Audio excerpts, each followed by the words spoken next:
This is Duke University. Thank you, President Broadhead, and to the members of the class of 2012, good morning. I want to begin by introducing myself. My name is Roshan, and most of you don't know me. That's just how the numbers shake out. If you'll forgive my engineer's brain, I want to think about that for a minute.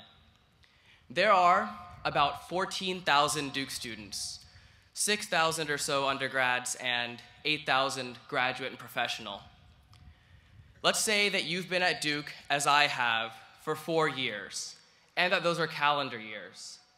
That's 1,460 days. It turns out that just to meet every single Duke student, you would have had to meet 9.6 people a day for 4 years. And that doesn't include time spent studying for finals in the library. Let's put that another way. Just for me to have met everyone in my undergraduate class of over 1,600, I would have had to meet a little over one person a day for 4 years. Our numbers have me convinced that Duke is a pretty large place. But I bet if I went around and asked all of you, you'd disagree. We've all joined communities and formed the bonds that have helped make Duke a small, manageable, and precious part of our respective worlds. What I also know is that it wasn't always this way. I came to Duke ready to try new things and prepared to do something outside of my comfort zone, and I got right to it. During freshman year, I tried out a pickup line in front of the freshman class. I moved huge house benches while competing against rival dorms, and during orientation week, I auditioned for Duke University Improv, something which those of you who do know me probably find surprising. But I did the comfortable things too. I joined the debate team, took interesting classes with students who were interested in the same subjects, and I made new friends. And in so doing, my freshman year passed, and Duke became a bit smaller. My sophomore year brought with it more change. I reconsidered my major, I changed my minor. We won multiple national championships that year, and after one of them burned benches on the West Campus quad. I remember the feeling of amazement that night, and I thought to myself, Duke feels a bit smaller tonight. Perhaps the most unifying moment of my time at Duke happened not while here in Durham, but halfway across the world in Tanzania. I was there for a Duke Engage program with other Duke students, and on one day we went hiking.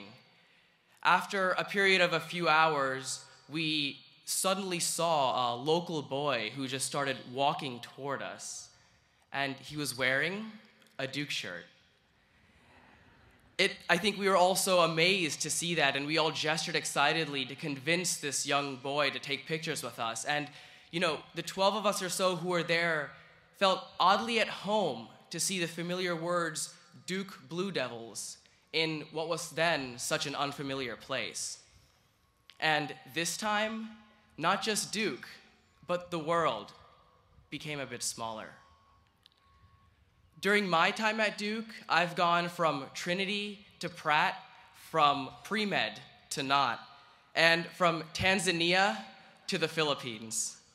I have friends who've gone from timid to confident, from biology to English, and from representative to president. Some of you have gone from graduate student to doctorate, from bachelor's to master's, or perhaps from single to married, all while at Duke. We may not have all done the same things or had the same experiences, but I'd be willing to bet that for each and every one of you graduating today, Duke became just a bit smaller as you met new people and did new things, whether in Durham or not, whether in your comfort zone or not. To me, the real wonder of this place has always been how after some time here, we're all able to claim small pieces of Duke as our very own. But that claiming shouldn't stop with the university. The world is small too, and it's for the same reasons. We discover common ties and interests across cultures, and then, through our interactions, realize that what we think of as differences are really just similarities in disguise. I mean, is that not what we've all done at some level during our time here? As we leave Duke, we take with us not only knowledge we've accumulated and relationships we've formed, but also these abilities that we've developed, perhaps subconsciously, to interact within a smaller world. From an outsider's point of view, I probably haven't had a particularly remarkable experience here at Duke. And that may be true of some of you too. But it's been my experience, it's been our experience, and it's been an experience that has rooted all of us within the world.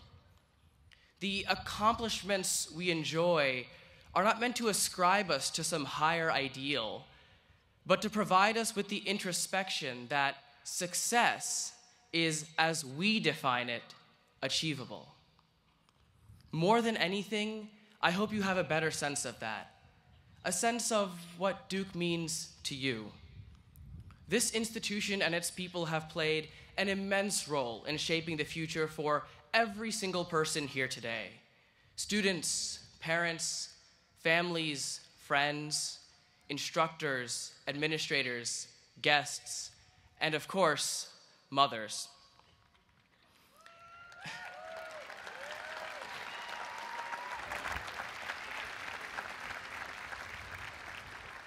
Somehow finding common ties with 9.6 people a day doesn't seem so difficult, does it?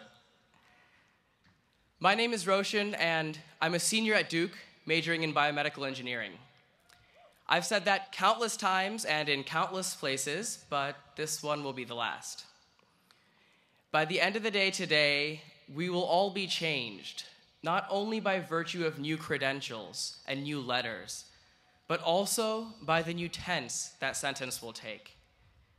Find me after today's ceremonies, and I'll tell you for the first time, I went to Duke.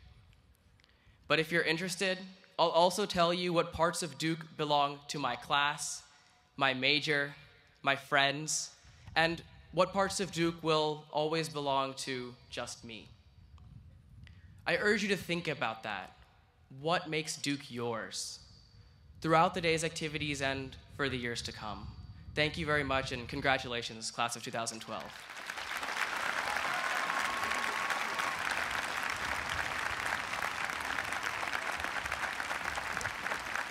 Produced by Duke University, online at duke.edu.